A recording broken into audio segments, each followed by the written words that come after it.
त्रैलोक्यं सकलं त्रकाल विषयं शालोकमालोकितं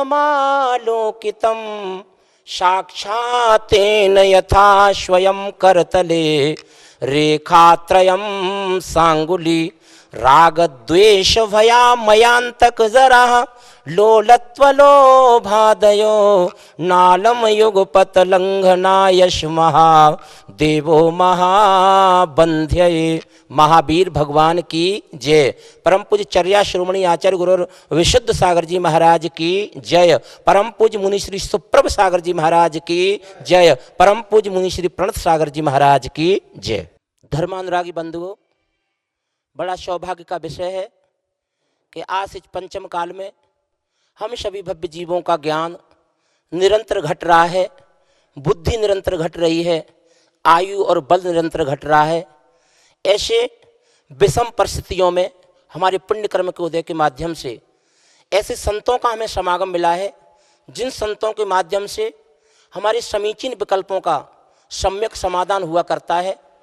ऐसे ही हमारे परम पूज्य आचार्य भगवान विशुद्ध सागर जी महाराज के सुयोग्य शिष्य अभीक्षण ज्ञान उपयोगी मुनि श्री सुप्रभ सागर जी महाराज, इनके माध्यम से हमारे देश देशांतर से, देश विदेशों से, देश के अनेक राज्यों से जो भव्य जीवों के समीचीन विकल्प हैं, उनका सम्यक समाधान शास्त्रोक्त विधि के माध्यम से पूज्य मुनि श्री के मुखारविंद से हम सबको मिलते हैं। आइएगा, आज का ये समीचीन विकल्पों का सम्यक समाधान प्रारंभ हो। इससे पूर्व मुनि श्री प्रणत सागर जी महाराज के श्री चरणों में कोट से नमोस्तु निवेदित करते हुए हम निवेदन करते हैं कि आज का ये एपिसोड प्रारंभ करें। नमोस्तु गुरुवर, नमोस्तु गुरुवर। ओम नमः सिद्धेभ्य। अनंतानंत सिद्ध परमेष्टि भगवान की परम पूज्य आचार्य भगवंत गुरुवर विशुद्ध सागर जी मुनि महाराज की, परम पूज्य मुनि श्री सुप्रभ सागर जी महाराज की समीचीन विकल्पों का सम्यक समाधान। सम्यक ज्ञान की एक ऐसी अनूठी विधा जिसे परम पूज्य मुनि श्री सुप्रभ सागर जी महाराज ने सम्यक समाधान नाम दिया, और ऐसी वह अनूठी विधा हम सभी को प्राप्त हो रही है परम पूज्य आचार्य भगवंत गुरुवर विशुद्ध सागर जी महाराज के स्वर्णिम जन्म जयंती वर्ष के उपहार स्वरूप। हम सभी प्रतिदिन अपने अनेकानेक समीचीन विकल्पों का सम्यक समाधान परम पूज्य आचार्य भगवंत गुरुवर विशुद्ध सागर जी महाराज के मंगल सुभाषित से, उन्हीं के सुयोग्य शिष्य परम पूज्य मुनि श्री सुप्रभ सागर जी महाराज के माध्यम से प्राप्त कर रहे हैं। प्रारंभ करते हैं आज का सम्यक समाधान।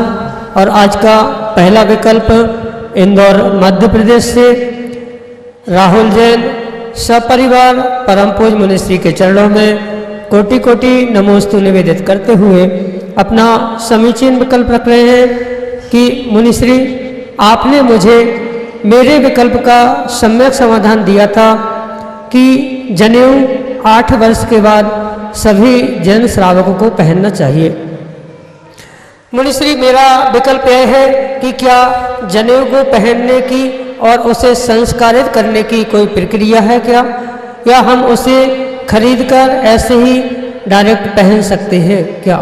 सम्यक समाधान के माध्यम से हमारा मार्गदर्शन करने की अनुकंपा करें। नमोस्तु महाराज जी, नमोस्तु। ओम नमः सिद्धम। परम पूज्य आचार्य भगवान गुरुवर विशुद्ध सागर जी महाराज के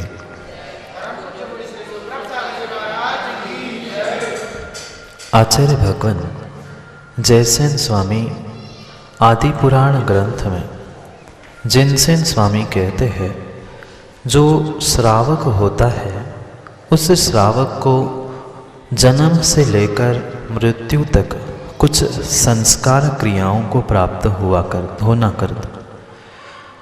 आचार्य भगवान जिनसेन स्वामी उनके लिए 53 क्रियाओं की व्याख्या आदि पुराण में करते हैं, और उन 53 क्रियाओं में एक उपनयन संस्कार, उपनीति संस्कार या यज्ञोपवीत संस्कार, यह एक क्रिया आचार्य भगवंत ने उद्घाटित की। यह क्रिया उस बालक के साथ तब संस्कारों के द्वारा उद्घाटित की जाती है जब वह बालक अपने 8 वर्ष को पूर्ण कर लेता है। 8 वर्ष एक उम्र की ऐसी व्यवस्था है या 8 वर्ष की ऐसी एक सीमा है जिसके उपरांत वह बालक सम्यक दर्शन को प्राप्त करने की शक्ति रखता है। इसलिए 8 वर्ष के होने के उपरांत संस्कारों के साथ, मंत्रों के साथ यज्ञोपवीत को धारण करने की ही परिभाषा आगम में लिखी है। जैसे कि राहुल भाई आपने पूछा कि कोई भी उठाकर बाजार से उसे पहनने से वह यज्ञोपवीत नहीं कहलाया जाएगा। यज्ञोपवीत बाजार में मिलते हैं, पर यज्ञोपवीत मात्र डोरी के 3 लड़ 6 लड़ को पहनने से कभी भी वह श्रावक संस्कारित नहीं कहा जाएगा। जो उपनयन संस्कार या उपनीति संस्कार की व्याख्या आदि पुराण में आचार्य भगवंत ने की है, उसके अनुसार ही जीव को संस्कारों को प्राप्त करना होगा। उनकी अपेक्षा से बालक जैसे ही 8 वर्ष का होता है तब माता पिता को किसी गुरु के समीप, निर्ग्रंथ गुरु के समीप ले जाकर उनके सामने या लौकिक जो वर्तमान में भी गृहस्थाचार्य जिन्हें कहा जाता है, प्रतिष्ठाचार्य जिन्हें कहा जाता है, उनके पास ले जाकर मंत्रों के द्वारा, संस्कारों के द्वारा कुछ नियम देने के उपरांत जो जनेऊ के संस्कार, यज्ञोपवीत के संस्कार होते हैं, वास्तव में आगम में उस यज्ञोपवीत और जनेऊ को पहनने की यही विधि बताई गई है। दुकान से उठाकर ऐसे ही पहनने को जनेऊ पहना आप तो मान सकते हो, पर आगम के परिप्रेक्ष्य में वह यज्ञोपवीत नहीं है।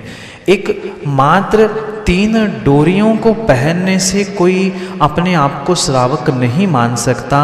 उन 3 या 6 लड़की डोरियों के साथ यह संस्कार प्राप्त होना आवश्यक है। जैसे कि उस यज्ञोपवीत पहनते समय के मंत्रों के शब्द है, यह भले ही जड़ डोरी है, पर यह रत्नत्रय का प्रतीक होने से मेरे शरीर को शुद्ध करे, मेरी आत्मा को जैसे रत्नत्रय शुद्ध करता है, ऐसे ही रत्नत्रय का प्रतीक यह जनेऊ, यह यज्ञोपवीत मेरे शरीर की भी शुद्धि करे। इन भावों के साथ कुछ नियम, त्याग, व्रतों के साथ जब जनेऊ को ग्रहण किया जाता है, वास्तव में वही जनेऊ संस्कार या यज्ञोपवीत संस्कार उपनयन उपनीति संस्कार कहे गए हैं। और आपको भी अगर संस्कारों को प्राप्त करना है तो वह मात्र जनेऊ संस्कार, क्योंकि शादी के बाद के संस्कार भिन्न होते हैं और बाल्यावस्था में विवाह के पूर्व के नियम और संस्कार भिन्न होते हैं। इसलिए आपको अगर कुछ जनेऊ को धारण करना है तो जो आगम में उसकी विधि लिखी है, किसी प्रतिष्ठाचार्य के पास पहुंचकर या किसी निर्ग्रंथ गुरु के पास पहुंचकर आप संस्कारों के, मंत्रों के और नियम के साथ उस जनेऊ को धारण करना, यही आपके लिए सम्यक समाधान है। अगले विकल्प के लिए हमारे सामने हैं श्रीमती राजमती वैद्य, बड़ा गांव मध्य प्रदेश से, जो कि अपना समीचीन विकल्प परम पूज्य मुनिश्री के समक्ष रख रहे हैं। मुनिश्री द्वय के चरणों में बारंबार नमोस्तु नमोस्तु नमोस्तु। हे मुनिश्री, मेरा प्रश्न यह है कि यदि किसी व्यक्ति के उंगली आदि में अंग अधिक है या कम है तो वह भगवान का अभिषेक और मुनिराज को आहार देने का पात्र है या नहीं? कृपया कर समाधान कीजिए। अगर आगम के परिप्रेक्ष्य को हम समझे तो आचार्यों की अपेक्षा हीनाधिक अंग वाला व्यक्ति न अभिषेक कर सकता है, न निर्ग्रंथों को दान देता। ये आगम की व्यवस्था है। और आगम के पुराणों को भी अगर हम खोल के देखें तो जिनसेन स्वामी जैसे आचार्य भगवंतों ने भी जो नगर का श्रेष्ठ ऐसा राजा था, उसके हीनाधिक अंग के कारण उससे आहार ग्रहण नहीं किया था। राजा कुपित हुआ था आदि बाकी बहुत सारा कथानक आपको ज्ञात होगा या नहीं हो तो आप पढ़ सकते हो। पर आगम के परिप्रेक्ष्य में हीनाधिक अंग वाला किंचित भी भगवान का अभिषेक पूजा या दान करने की योग्यता नहीं रखता। मात्र हीन ही नहीं अपितु अधिक अंग वाला किंचित भी नहीं होता। पर कुछ बातों को यह भी हमें समझना होगा कि अंग क्या है और उपांग क्या है। अंग और उपांग में बहुत अंतर हुआ करता है। जब तक हमें इन बातों का भान नहीं होगा वह कभी सम्यक निर्णय हमारे भीतर नहीं हो सकता। इसलिए जो छोटे छोटे अंग के उपांग हैं, यानी थोड़ा सा नाखून बड़ा होना या वहीं पे कुछ जुड़ा हुआ होना या नाखून का कुछ हिस्सा कटा होना, ये सब कुछ उपांग कहलाते हैं। और उपांग में हीनाधिकता का व्याख्यान नहीं है, अपितु अंग में हीनाधीन का व्याख्यान है। अंग अधिक हीन या अधिक है तो वह देने का पात्र नहीं है, अपितु उपांग में है तो वह दान और अभिषेक कर सकता है। फिर इसके बाद में आचार्य भगवंत ये भी कहते हैं गुरु की आज्ञा सर्वोपरि हुआ करती है। तत्समय तत्काल में परिस्थिति को देखकर गुरु ने क्या निर्णय लिया है वह निर्भर करता है उनके जीवन में उस विषय को तय करने के लिए। इसलिए गुरु और आगम इनके परिप्रेक्ष्य में यही आपके लिए सम्यक समाधान। अगले विकल्प के लिए डॉक्टर भगवान दास जैन बड़ा गांव मध्य प्रदेश से हमारे सामने हैं, जो कि अपना समीचीन विकल्प परम पूज्य मुनिश्री के समक्ष रख रहे हैं। महाराज श्री, हमारा प्रश्न है कि भगवान से कुछ अपन को मांगना नहीं चाहिए, निर्वाण से उनके दर्शन पूजा करना चाहिए, लेकिन शांति धारा में सब कुछ मांग ही मांग है। इसको हम कैसे माने, क्या माने कि मांग करना चाहिए कि नहीं करना चाहिए? मांगना सम्यक दृष्टि की पहचान नहीं है। इसलिए सम्यक दृष्टि जीव को चाहे देव, चाहे गुरु, चाहे शास्त्र, इनके सामने याचना नहीं करनी चाहिए। ये जितना परम सत्य है डॉक्टर साहब, उतना ही परम सत्य यह भी है कि एक सम्यक दृष्टि जीव भगवान के सामने याचना नहीं करता, पर भगवान के पास से कभी खाली हाथ भी नहीं जाता। जिसके पास श्रद्धा विश्वास हुआ करता है वह भगवान के सामने भावना रखता है, याचना नहीं करता। भावना रखना भिन्न विषय है और याचना करना भिन्न विषय है। कोई भी जीव भगवान के सामने अगर झोली फैला कर कह रहा है कि भगवान धन दो, सुख दो, शांति दो, तो ये उसकी याचना होगी। पर जो हमने शांति धारा आदि मंत्रों में सुख रस्तु, तुष्टि रस्तु आदि कहा है, वहाँ पर भीख मांगना या याचना करना नहीं है, अपितु वहाँ पर मात्र प्रशस्त भावना है कि संपूजका नाम, प्रतिपालका नाम, यतीन्द्र सामान्य तपोधना नाम, जितने जीव हैं वह सुखी हो, उनको शांति प्राप्त हो। ये नहीं कहा है कि भगवान मुझे सुख दो, भगवान मुझे धन दौलत दो, मुझे समृद्धि की प्राप्ति हो। यह भावना उनके चरणों में भाई गई है। भावना और याचना में अगर हम भ्रमित है तो यह हमारी गलती है। पूर्वाचार्यों ने जितने भी, चाहे अभिषेक पाठ हो, चाहे शांति धारा के मंत्र हो, चाहे अन्य भी पाठ मंत्र आदि लिखे हैं, उन सभी में कहीं भी भीख नहीं मांगी, अपितु भावना भाई है। दो प्रकार के निदान या दो प्रकार की भावनाएं आगम में कही जाती है, एक अप्रशस्त भावना और एक प्रशस्त भावना। जो देवशास्त्र गुरु के चरणों में एक सम्यक दृष्टि जीव भावना भाता है, दुखक को कम्मक को बोहि लाहो, सुगई गमनम समाहि मननम, जिनगुण संपत्ति हो मध्यम, यह उसकी भावना है, ना कि भगवान के सामने कोई याचना या भीख मांगना है। इसलिए मेरे दुखों का क्षय हो जाए, कर्मों का क्षय हो जाए, सद्गति मिले। ये नहीं कहा मुझे सद्गति दो। सम्यक दृष्टि निर्णय करके ही प्रभु के पास पहुंचता है कि प्रभु आप देने वाले नहीं हैं, पर ये भी निर्णय साथ में करता है अगर मेरी श्रद्धा में ताकत है तो मैं खाली हाथ भी जाने वाला नहीं हूँ। जो भी मिलेगा मुझे विश्वास है आपके चरणों में ही मिलेगा। जैसे एक ही भाव स्तोत्र करता आचार्य भगवंत वादिराज मुनिराज हो गए या भक्तांबर करता आचार्य मानतुंग स्वामी हो गए।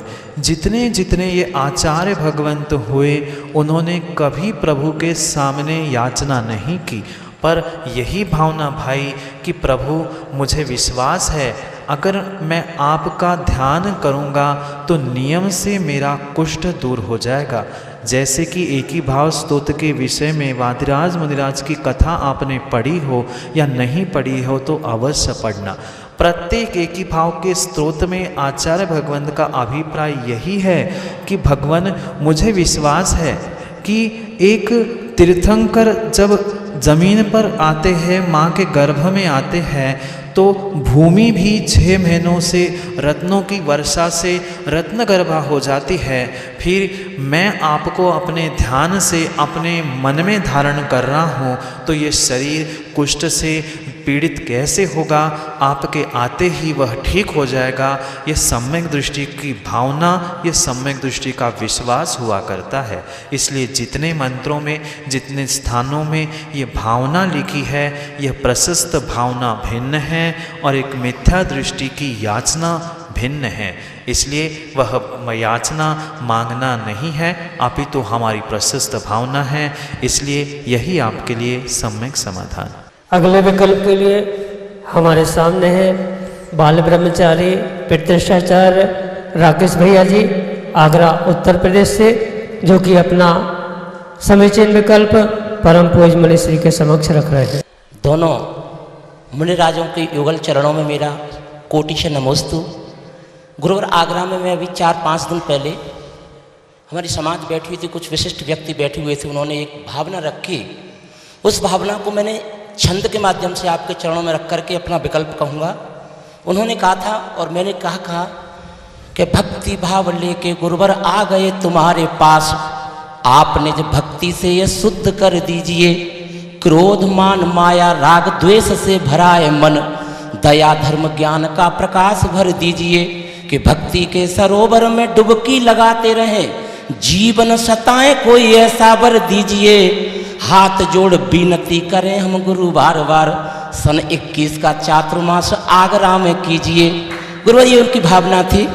अब जैसा आप समझें, अब मेरा समीचीन विकल्प ये है, गुरुवर आचार्य उमा स्वामी भगवंत ने तत्वा सूत्र में हम सभी संसारी प्राणियों को 4 ऐसे सूत्र दिए।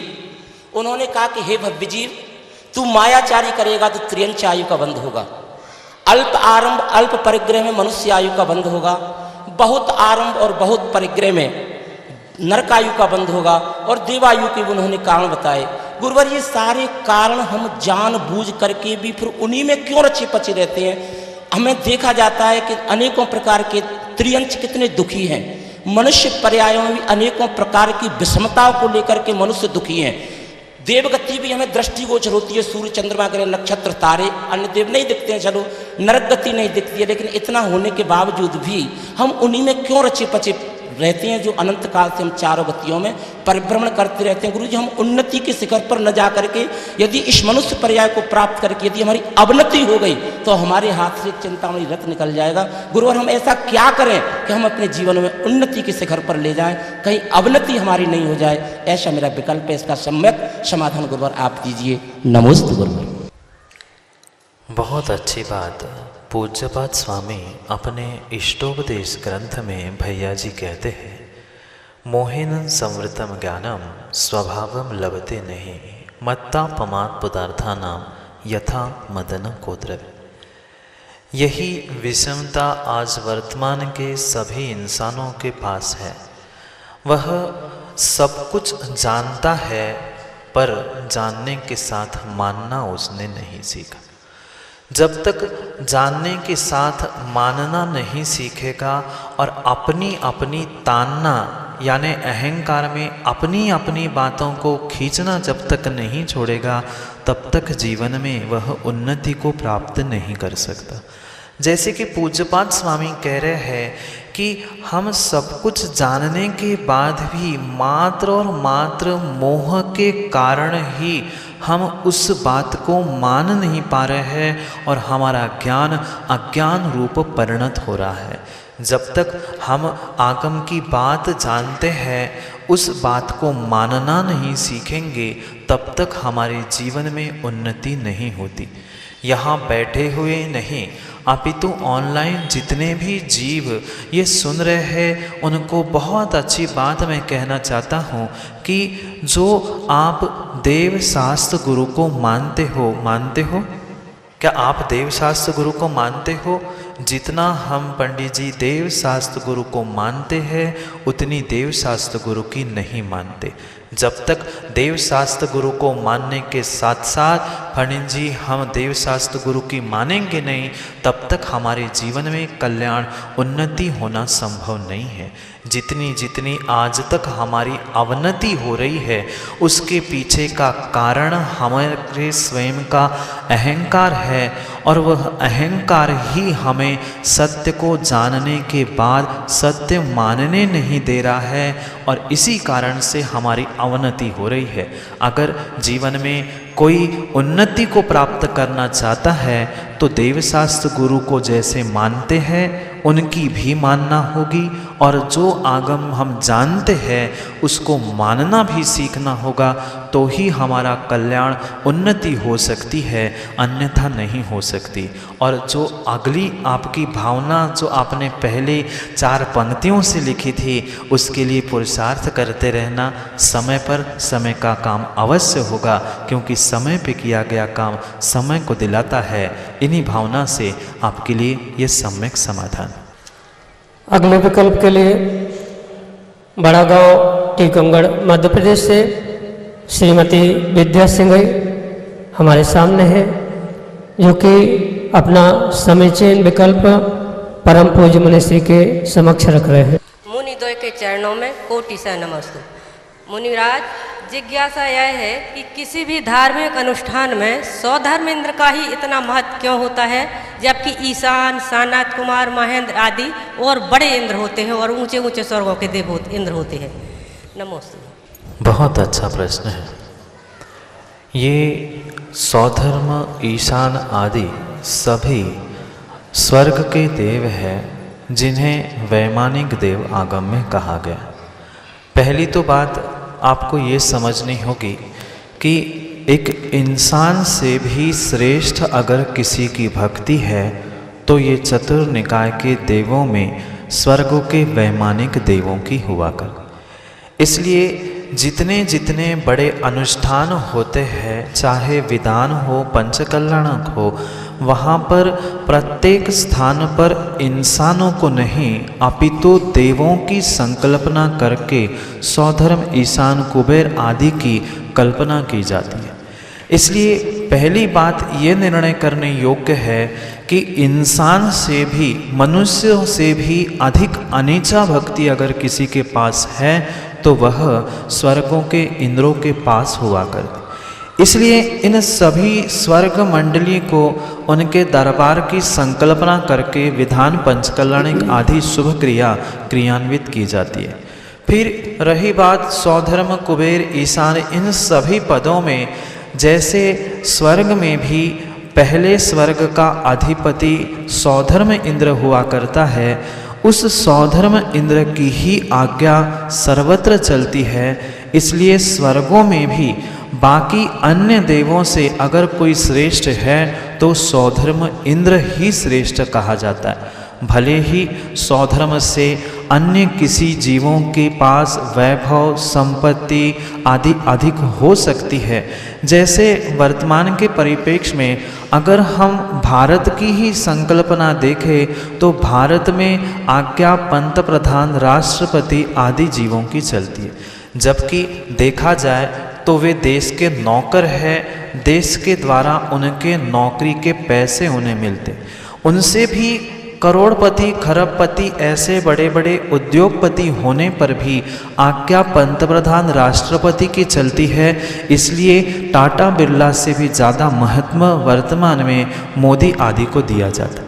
जैसे वह पद मुख्य होने से, उनकी आज्ञा चलने से उनकी प्रमुखता होती है, ऐसे ही स्वर्गों के अधिपति वह सौधर्म इंद्र हुआ करते हैं।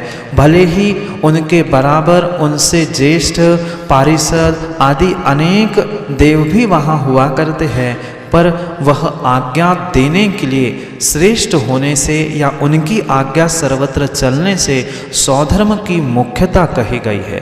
साथ साथ सौधर्म इंद्र और जो सची है, इन दोनों की ऐसी अनीचा भक्ति हुआ करती है कि वे एक भवावतारी होते हैं। यानी सौधर्म और सची दोनों भी अगली पर्याय में मनुष्य बनकर दिगंबर मुद्रा धारण करके अपना कल्याण करके भगवान बन जाते हैं।